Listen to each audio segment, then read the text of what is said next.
Welcome to tonight's edition of What's Your Story? My name is Catherine Mwangi here from the Holiday Inn Two Rivers Hotel. We are privileged. Personally, I'm incredibly glad because we're about to give you a show tonight of someone I met almost a year ago. So we just connected on, I think, LinkedIn, but I'll confirm with him, just during the conversation.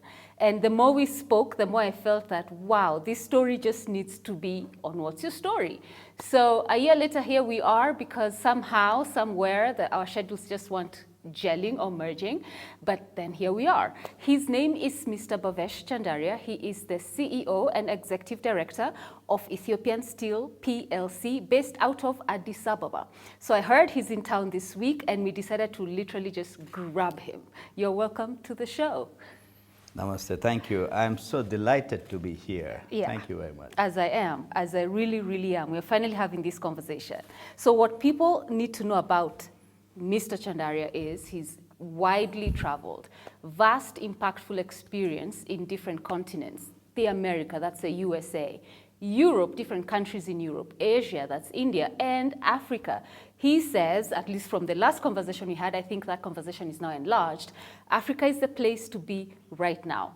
And I think he's never been happier, but maybe I'm assuming that being here in Africa and just transforming lives and communities, etc. He's also been very heavily involved in HR, human resource, managing hundreds of thousands of people, different companies, different capacities, different industries across the world. So you bring such a wealth of information and knowledge and skill in, first of all, the corporate world. But the thing about you that I like, Mr. Chandaria, is your heart for people. Because that's the basis of, basically, I think, who you are. So I don't even know where to start. Like, why are you so passionate maybe about people? We could go there. What is passion? Passion is pass, I on. Oh, Passion. Okay. So it's contagious. It's not that passion cannot be learned. But given two options of being dull or passionate, I think it's natural to choose passionate. I love Africa. I love life. Thank you for a slightly exaggerated interview. It is not. Don't be modest. Don't be modest. And yes, there is something called cosmic conspiracy. Yeah. We were destined to meet today and not 1 year back Yeah. to do this, and we did it. People is the core of everything.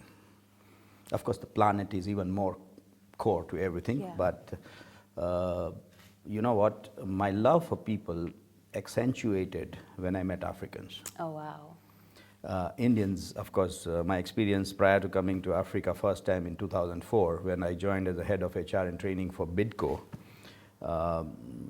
Prior to that, I was in India and I had a small working experience in Britain, UK. So when I came to Africa, and as my wife describes, I feel home at Africa. Oh. We landed at the airport with a kid, and of course we bring a lot of Indian stuff.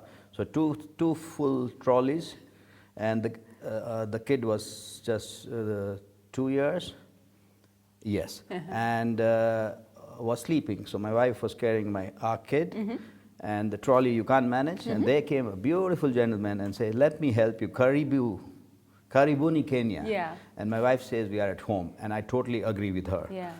So that genuine Karibu, Jambo, Yeah. comes from within. Yes. And your love naturally flows for Africa. Yeah. So the people. So I call them happy people. Oh, happy people. And what do they call you? Mr. Haraka. Why is that? Where did that name come from? My friends tell me Yeah. in corporate world that I might have survived 8.5 months in the womb because I was impatient. I'm a fan of speed. Right. I learned lean techniques and the frameworks. The lean comes from the Eastern, the Oriental wisdom Yes. of moving with speed. Aha. And given a choice between fast and slow, I choose fast. Okay. I learned very bitter and humbling lesson in Tanzania that you need to imbibe and assimilate and espouse the culture. Kenyans by far are fast, quick, enterprising,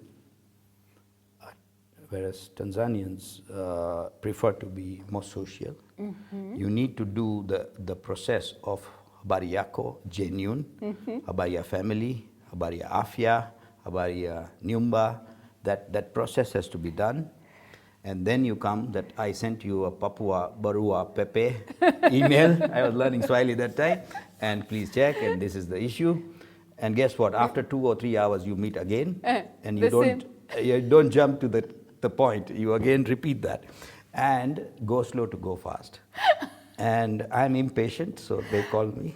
I was coming to ask that. So your love for speed and those habaris, like 6 habaris before coming to the point, and then another 2 hours, the same 6 habaris, what does that do to you? Okay, it was not comfortable, but sometimes you go so purposefully because you got to go and you got to do that. You can't bang your head against. Yeah. The cultural norms of the place are to be respected. Yes. And naturally so. Over a period of time, you slow down. I've simmered down a lot, but I make my organizations agile for speed. I make my teams agile for speed. I aspire to do so. My family, my wife can dress up in 5 minutes. Can you beat that? I'm so lucky. 5. And I take longer. And you're the speed guy. Yeah. Okay, so let's come to then, I like we are taking this direction because it actually just feels like it's a coaching session for people in the corporate world, and we'll come also to the people in the business world. And also you've brought about the aspect of culture, so working in different cultural environments or countries. So you've turned around companies that are on the edge of closure, companies that are loss-making into profit-making, and you've talked about a couple of values there that I want us to touch on. So, agility, nimbleness, is that even English? Having a nimble company, translating the teams from slow to fast. You talked about focus earlier on. So the companies that you've worked for, that you've had to completely, redirect in order for them to make sense, whether in those particular countries or in particular industries, what went into that, for people in management watching, and perhaps they're running companies like that? I think left to themselves, the competition brings your company profits down to 0. It's ruthless, merciless competition out there. And the economic factors and competitive factors lower your profits to 0. And unfortunately or fortunately in my life, I am put in places in perfect storms. In turning around the company, I use blue ocean strategy techniques. Every 2 years, I stretch myself and do something, and last year I certified myself from the very authors of Blue Ocean Institute. Oh, wow. Blue Ocean strategy believes in one thing. Earlier, for decades, we were taught that innovation and creativity comes by, it's called disruptive creation. You disrupt something and you create something. And we were also taught nature also works sometimes like that. But a more sustainable and a more profound way of doing that is what I learned from Blue Ocean, is called non-disruptive creation. Okay. So earlier it was called creative disruption, Yeah. where you disrupt something and you create. Yeah. And here it says non-disruptive creation. Yes. Like we had LinkedIn coming in, which connected us. And it did not disrupt the traditional recruiters. It did not disrupt the manpower consultants. And it created something ground up. Right. And it's so profound now, it's part of our life. We'll go back when it was started. Yeah. So how can we not take away from somebody? And that I learned from my spirituality called Jainism and Sanatandam, where we part of the infinite ecosystem, and we should be benign. Our living and existence should be benign to the system. Yes. And we should take as little as possible, try to give more. but that's not possible, give more, because we dominate the ecosystem, so we take more, so take less. So I try to look at non-disruptive creation, value capturing, theory of constraint, engage people, have first and visceral experience, and that's 90% of it. Another 90% is reflection. Trial error, reflection, trial error, and once we do it, then you deploy it. Yeah. And then leave it on the Almighty. Yes, to work it all out. Yes. So when you said that you somehow find yourself always in these perfect storms, how do you protect Bhavesh from getting affected or wounded or injured by these storms, even as you're helping rebuild these companies? समुंदर में रह के मगरमच्छ से बैर करना ही पड़ता है. So there is a Hindi saying that if you are in ocean, then you need to be friend with crocodiles. Okay. So if you're in ocean, you get salted. Yes. So, I mean, I bring passion on it, and frankly, I say, you get definitely affected. Yeah. You, in our steel industry, you get galvanized, you get cold rolled, you get hot rolled. Yes, you do. Yeah. Now, whether the degree affects your well-being, whether it would create a negative impact around your family and other, is something that you need to learn to compartmentalize. So the minimum damage. I cannot say that my work life will not affect my personal life. I plead. I will be brutally honest on this, and I'm on a fierce disagreement that there are guys who say, hey, listen, I switch off and all. It doesn't happen today. Okay. We have blurred lines between work and space, and more with hybrid and results-only work environment, what we call as ROVE. My company has given me trust. They've trusted me. They've given me a responsibility, and unfortunately, I signed up for that. And that, when in a remote country, I signed up, I'm there, and I get completely involved. Yes, my ecosystem, my family and all would suffer a bit, but I need to ensure that when I am with them, I give that 200% passion and make up for the lost half an hour with earnest. Yes. So that's how I do it. Getting into new ecosystems, developing yourself, having humble pies, starting again, quitting everything you had, ground up, humbling experience. See, my face is not African. My heart is. But for them to recognize when you come, it takes a while. And whose onus is it? It is my onus to make the, to understand where they come from. Right. So they wouldn't. And homeostasis is something called status quo. People love it. Yeah. And I come to change. Yeah. And I don't have time. And the change is radical. So obviously there is resistance. Yes. So I have to work harder, smarter, to mellow it down, make them see what I am doing. And eventually, the ecosystem would see. Yeah, so they see your heart, you build trust, it takes time. That's what you're saying. And so what about the importance of having a support system around you and speaking to who can you trust? So you're a CEO of this company that is based, of course, in Addis Ababa, and you work with other CEOs as well. So who do you know who to trust? Because you said if you're in the ocean, then what? You become best friends with crocodiles? So who do you know who's not crocodile? I was told if you ride a crocodile and if you hold the eyes of the crocodile, they're immobile. So, well, I wish crocodiles have read that and they comply to it. What if there's one crocodile who didn't go to the human university and they bite it? So, no, what happens is, I'm a fan of African talent. I'm also a fan of giving first chance to new people. In both of my turnaround cases, and as I told you, I was not, my first role as a CEO with the profit and loss responsibility, first role, after doing sales, marketing, HR, and training for 2 decades, in my first role, I had a turnaround case in a different country. And we were 3 expatriates before and local people. Yeah. It so happened that I trusted the local people. Mm-hmm. The situations happened that expatriates were not there. Uh-huh. They were all first-time new managers and locals who in the previous regime might not be operating in a very transparent, all-inclusive environment, which was then okay because the 3 guys at top knew everything and it worked.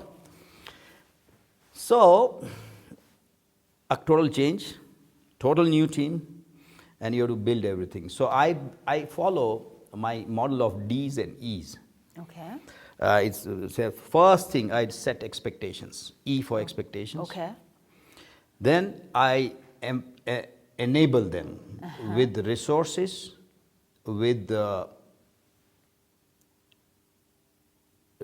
jurisdiction powers. Autonomy. Yes. Set expectations in a catch ball manner. I may throw a ball to you. What is more important, me throwing the ball or you catching it? Me catching it. So that's very important. That expectation cannot be thrust upon. Catch ball is important. So how do you make them want to have it? And when they have it, it is there and not me thrusting on them. Yes. Then you enable them, coach them, because first steps may have missteps, and raise their confidence, mollycoddle them. And what I call is iron fist with a velvet glove, tough love. Okay.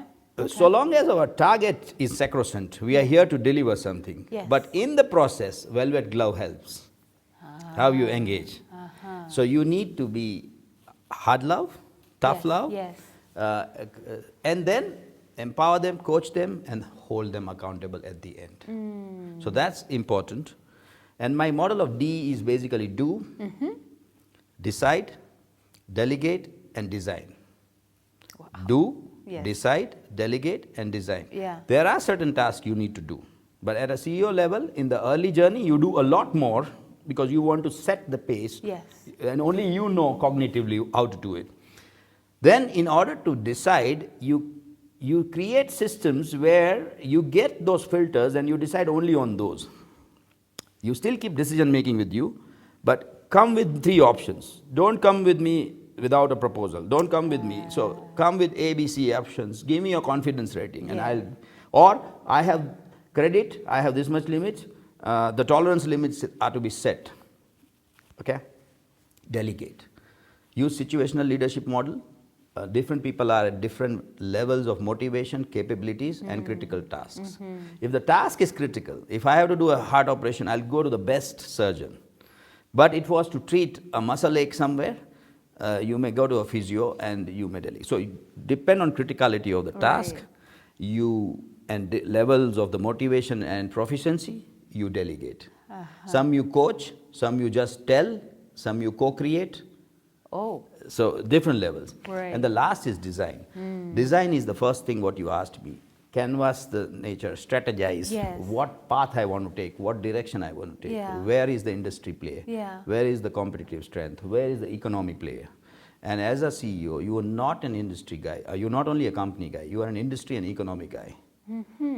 Because if my cabin is safe, but if my ship is sinking, you understand? So we need to steer and make economies. The East Africa has to be smart. If East Africa flourishes, the tailwinds will push everybody to flourish. Yeah. Yes. So we need to play on these aspects. And I really love, and I have proudly said that I've replaced expatriates. I have had local African talents nurtured and delivered, and now confidently rearing my operation. Recently, I took a 43 days leave. Yeah. I saw the picture. Yes. And yes, on WhatsApp, I knew everything was going on during the leave also. So you said trust. You do trust them, but you do smell the coffee and verify things. There is no blind trust. So I did operate remotely. During emergency in Ethiopia for 4 months, we expatriates left. But I ran the company, and not a single property or a person is damaged. So you do trust, but you do verify. Yeah. You keep your eyes open. Yes. So, and the best way to trust people is trust them. Trust them. And tell them I trust you. Do your best. Yeah. Fool me once, shame on you. Fool me twice, shame on me. What I despise is lack of intention. But it's our duty. Tell me, your first role, somebody trusted you, and it changed lives, right? Yes. So it's our duty, when we reach at your level, it's our duty to create many opportunities. Yeah.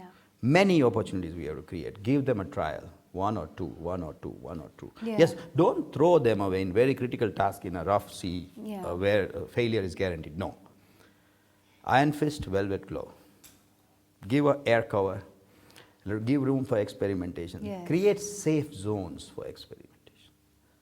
It's very important. And autonomy, mastery, and purpose, Daniel Pink, is very important. People flourish when there is given autonomy. But you can ring fence autonomy. Your autonomy zone is this today. It expands to this tomorrow. It expands to this tomorrow. Till it becomes, see, there are zones of learning. You have this unconscious incompetence. You don't know what you don't know. So you have to open their eyes, what you don't know. Okay. Then you have conscious incompetence. Okay. That now you know what you don't know. Okay. So our role is to get them from unconscious incompetence to conscious incompetence. So once they know, let's say Bhavesh doesn't know how to make coffee. First, he did not know whether there is a skill called making coffee. Yeah. So you waken my eyes up that, okay, you need to know. So I know now I don't know how to make coffee. So conscious incompetence. Wow. 2, conscious competence. I know how to make coffee now. I have learned how to make coffee. And the last zone is inconscious incompetence.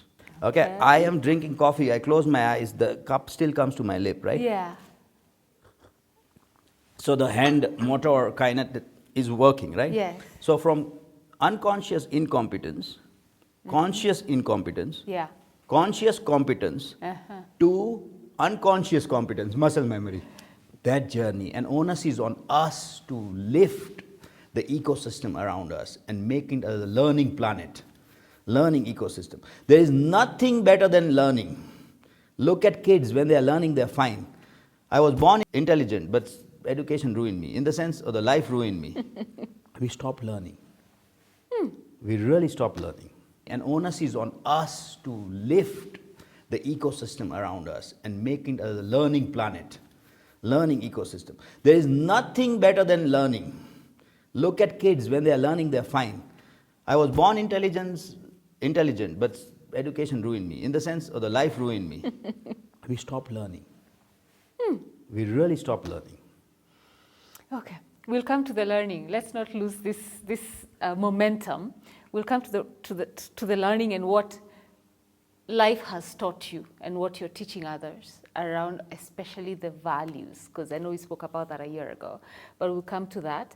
We have to take a very short commercial break. If you're working in any organization, leading an organization, top management, senior management, or even aspire to get to that level, this is a conversation you need to watch over and over again, because these incredible gems that Bhavesh Chandaria is dropping on this set tonight. A quick short commercial break here from the Holiday Inn to Rivers. We'll be back after this. First of all, I laugh at myself, and you can see that when I'm walking sometimes. Don't take yourself seriously. Take yourself sincerely. Seriousness is burdensome. Sincerity is, I can be equally productive doing what I'm supposed to do, but my methods, I can eat my coffee and drink my biscuit,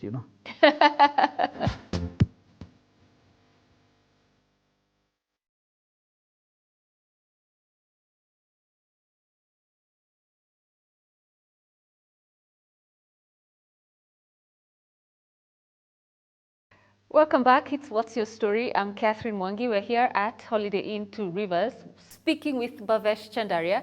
He is the CEO and Executive Director of Ethiopian Steel PLC, based out of Addis Ababa.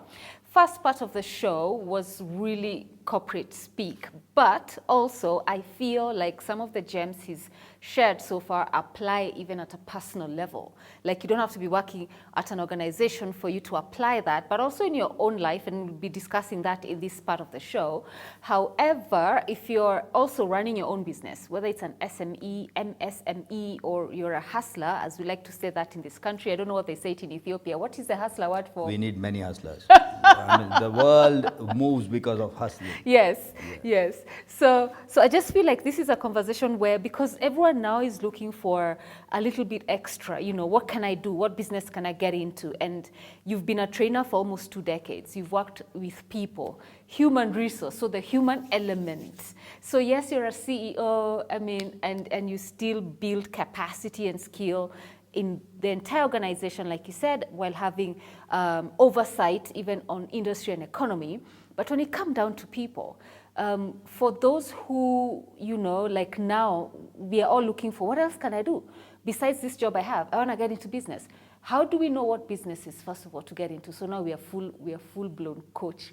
Thank you for asking me the question. Yeah. This is, if within everything, if I want somebody to remember this, is next 3 minutes. Tell them. Okay, I really want to tell one thing, and more so in Africa, we're suffering from a cancer called learned helplessness. Oh.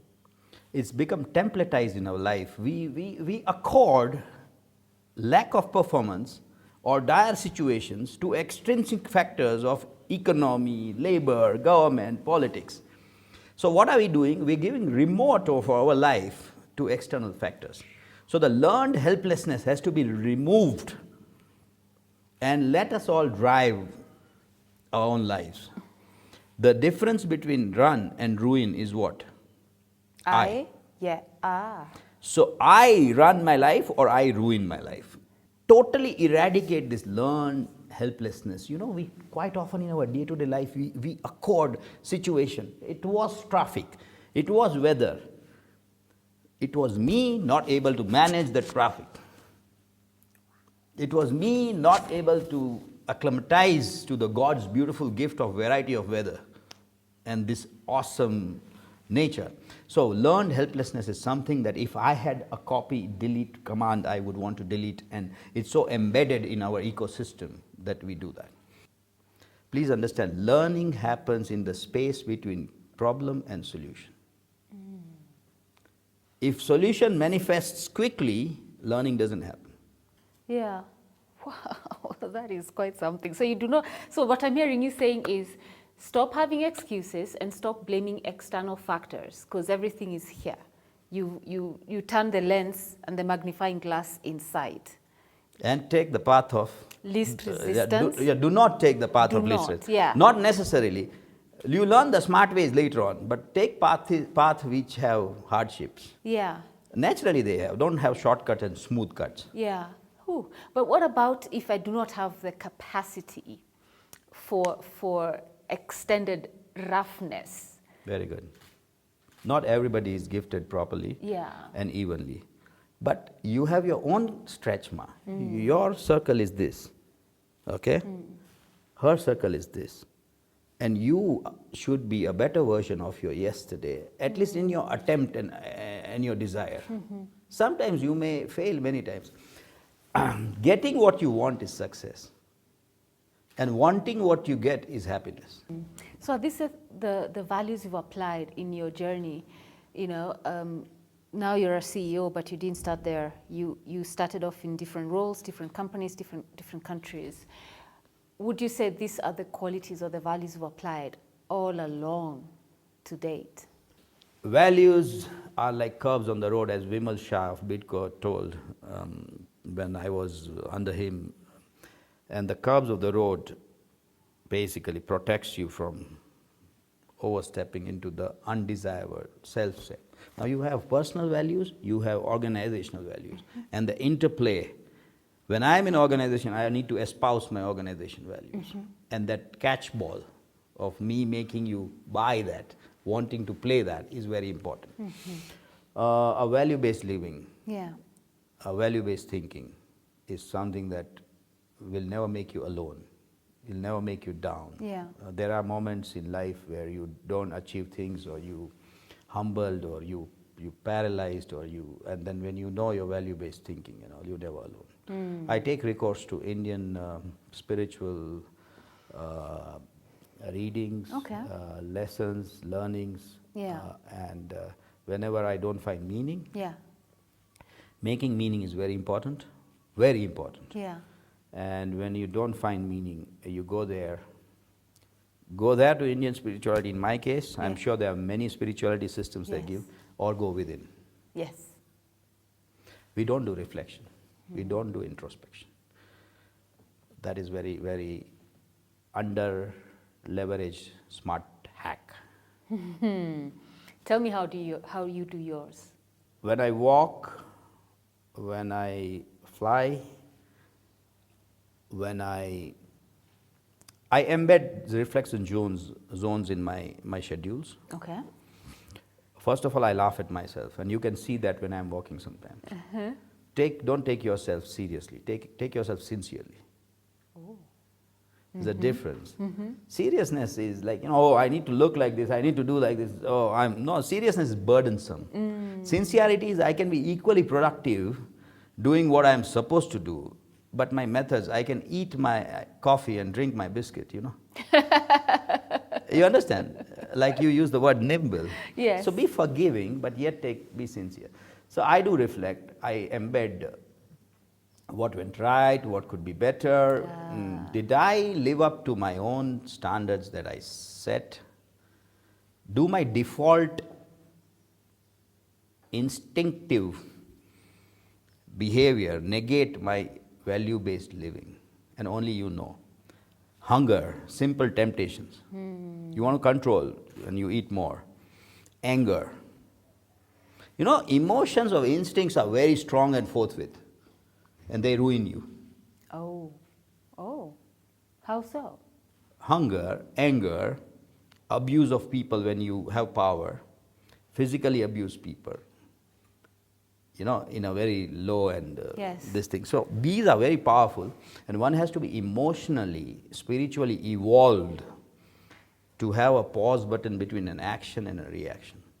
And that pause button is what you reflect on your life.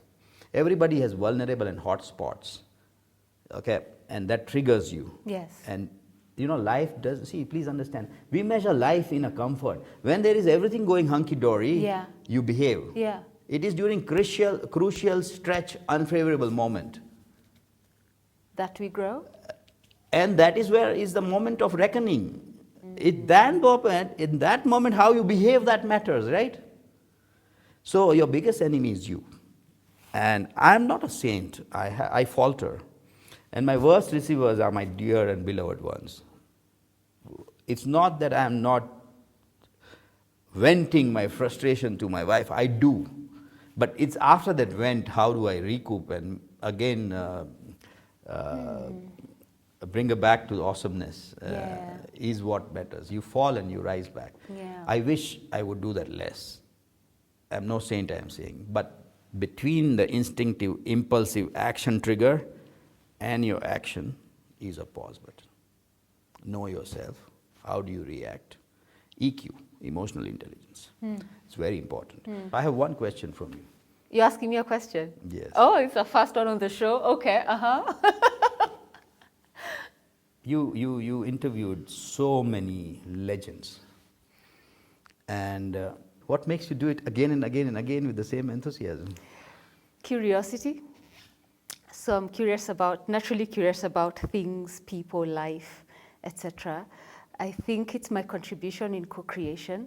So the stories of creation is really just that, stories. So aspects of creation that include people, because people are the essence and the core of creation. So I'm just curious about, how did you get here? Who are you really?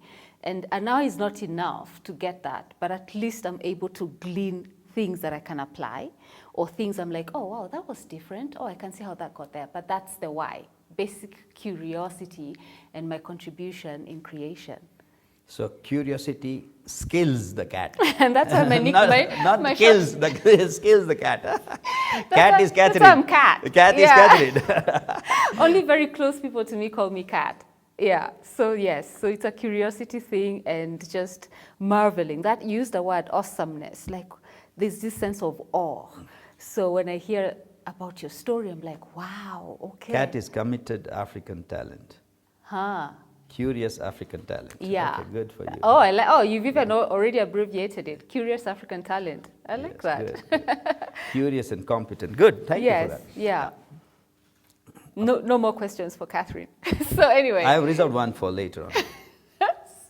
Tell me about your wife. You've been talking about her, throughout this conversation, and I feel she's very near and dear to you, very, very close couple you are. On 5th of March 2024, we'll do 25 years of blissful wedded life. It is an arranged marriage with full of love. Oh, wow. Yeah, we stumbled upon each other because of good deeds my parents would have done and her parents would have done. So I love her. Wow. She's an educator. Yeah. And her motto in life is encouraging curiosity and creativity. She taught at Imani over here and taught in Rwanda, in India, in Tanzania, IB and IGCSE and AP. So encouraging curiosity and creativity is her motto in life. Okay. And now that in Ethiopia we were not in the best of the country situations, she's taken to art. She's painting, and the proceeds are going towards cat, as in the animal cat, Yeah. and old age, emancipating old age. Yes. So she's a nice, beautiful, humble person. Yeah. And dotes on me, and I dote on her, and we have a lovely son, 22 years, and my mother is in India. She was with us in Tanzania and Rwanda, and soon she will hopefully join back once we get into another country. Okay. Wow, that's amazing. That is amazing to hear. So she has been with you for 25 years, you said? Yes. 25. What does that make you feel like? Wow, we've did 25 years. But even that aside, when you spoke arranged marriage, something for me like clicked. Like, so arranged marriages can be successful. No? Yeah. Definitely. Yeah. A living example. Yeah. If 25 going to 75 soon, so. I like that. It's not the years that count, it's the moment that you live and the moment you create. It's not only emotional and physical bondness, it's also the intellectual and spiritual alignment that you have. It's very important. So you grow together, you grow younger together, you make mistakes, you are different.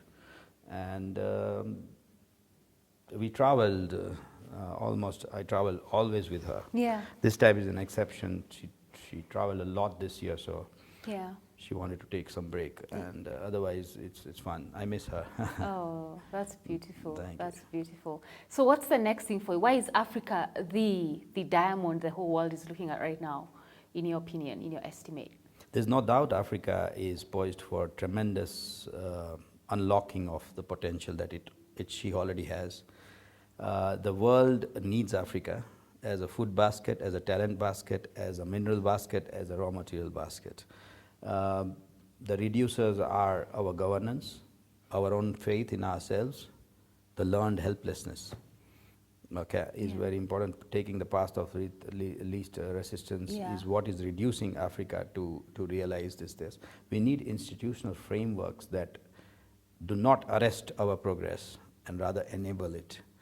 Unfortunately, we're underdoing it, and we are reverse doing it. So as we say goodbye, I want you to look into this camera, and you've also been talking a lot to the young people in this conversation. Clearly your heart is there, and obviously as a trainer, there's a lot you have to say to them. So this is your opportune moment to do it. I think my young brothers and sisters, especially Africans, you have it all. Nobody plays football as beautifully as you do. Nobody sings and dances as beautifully as you do. There are many places the opportunity knocks. You got to seize it, but you have to create your own opportunities. Do not wait. I think you're confident, you're gifted, you're happy, you're well built. The opportunity waits for you. Go for it. I like that. You said something, create your own opportunities. For those saying how, because you find we have so many graduates and we keep churning them out every year. And in Kenya, I know you know this, so you find our government has taken the initiative of finding jobs for young people outside Kenya. But you find most will go maybe because there's no choice, but perhaps majority would just love to make it happen here. So for me, it's precious to learn and understand the how, even if it's the first steps to take. Like if they graduated the last 3 years, what is the how? How do I create these opportunities? And most people look for, you know, the number one excuse, reason, there's no capital. I think you can compel capital to flow. Capital flows where opportunity and where promise is there. Number one, there are 2-3 parts of your question as I perceive it. First one is, if you have to go out, please go out. One African going out, a talented African going out, will drag a family later outside. And you will learn, you will have broader perspectives in life, and you can always come back when you are very successful later on. You are not successful and you struggle outside, go out if you get an opportunity. Those who are here, please create opportunities, do not wait. Onus is on you and not on the ecosystem to gift you. You are not entitled, you have to create yourselves. 3, capital would flow. Ensure that you have a compelling proposition ready. You never get a second chance to make a first impression. You should be ready with your proposal. You may meet somebody in elevator for 30 seconds and you should be able to sell yourself and sell a proposition. Everybody is greedy and selfish. They want to achieve what they want to achieve, and you are a medium, so you need to have a value proposition which is crafted, precise, compelling and distinguished. And for that, you need to be very thoughtful and approach. So you need to create that. Africa, and please brave it out. Adopt failure, learn. But sitting home, not trying, it wouldn't help. There is no holy grail. The opportunity wouldn't walk to you. No. Yeah. You create yours. Yeah. And help each other. One more thing I want to tell you, while you graduated, you're waiting for your opportunity. Offer yourself to many CEOs like me or others who are very busy. I may give you a book to read, to summarize this. I have this small little work to do. Offer yourself free for learning. I'm not saying that I take free anything. I may suitably reward, but you don't need a formal work. Go to a professor and ask him what research you are doing. I may want to help. Go to Catherine, tell her that I want to watch all your shows and this is the summary thread of all your shows. She'll be very happy to listen to you. You're right, actually. Yeah, so distill all. So everybody, time is finite when you are in the other side. You have the youth, you know, the biggest irony of life is you have youth, energy, okay, time and no opportunity. Other side of the people are not so young, I am, but they don't have time, okay? They have less energy. So can we blend it? I have opportunity. Yeah. I don't have that much time, that much energy. Youth has time and energy and don't have opportunity. Yeah. So this, what we call is this gig economy. Become a gigger. Allow yourself, I will reduce your 10 minutes, 20 minutes, I'll draft this for you, I'll do this for you. Be a handy person. And it changed my life, and I'm sure it would change yours. I love that. Gosh, you've said some really, really incredible things. And you're right, like have your eye out for something. I can't remember who I heard say this, but I think it's one of the, well, he's passed on now, but he just said, if you find me anywhere, even having a cup of coffee, come and tell me what you can do for me. Exactly. You know. I like that guy. Yeah. Or a lady. Yeah, it's a guy. Amazing, yeah. He just said that. And amazing. He said, come, don't be shy. Like today when you walked in, I saw you said hello to the crew. And then you met Murani, who's our PR person at Holiday Inn. And immediately you started talking business. You know, and I was like, wow, okay, I'm witnessing what this man does on a daily, just here, you know, just here within this space. And just like that, you know, those things happen. So your level of awareness, I feel, is really high, and maybe perhaps people need to also create that for themselves. Very profound what the guy said. Come and tell me what you can do for me. Today, at this moment, there are not more than 7 or 8 kids, young mothers who are out of career life, doing some research for me, some projects for me, or some distillation on paid basis, on agreed basis. But that is what I'm trying to cook, that pre-cooked noodle, what I told you, because they do the work for me. Yes. And you never know when I'll use it, but I know many question marks and gaps that I have, so these people fill in. Yeah. I like so that. And then it creates, then I know these people, they work, she's reliable for that, he's reliable for that, so, oh, fine, tuck. So you create your ecosystems. The main thing about youth is make yourself available. and be humble. 2 or 3 people may abuse you by giving you a task which is not clear, ambiguous, not rewarded, but so what? You have to kiss a lot of toads before you get your prince or princesses. Yeah. I love it. Gosh, Bhavesh, Chandaria, thank you so much for coming tonight. So honored that we made the time finally to just have this conversation. Dhanyavad. Thank you very much. Namaste.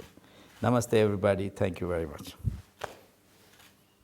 And to you watching, go watch this again on YouTube because it goes on air right after this, and a repeat Sunday, 2 p.m. If you'd like to reach Bhavesh Chandaria, he said, tell him what you can do for him, so he's going to be saying to us how he can be reached. I'm on social media, so Bhavesh and Chandaria.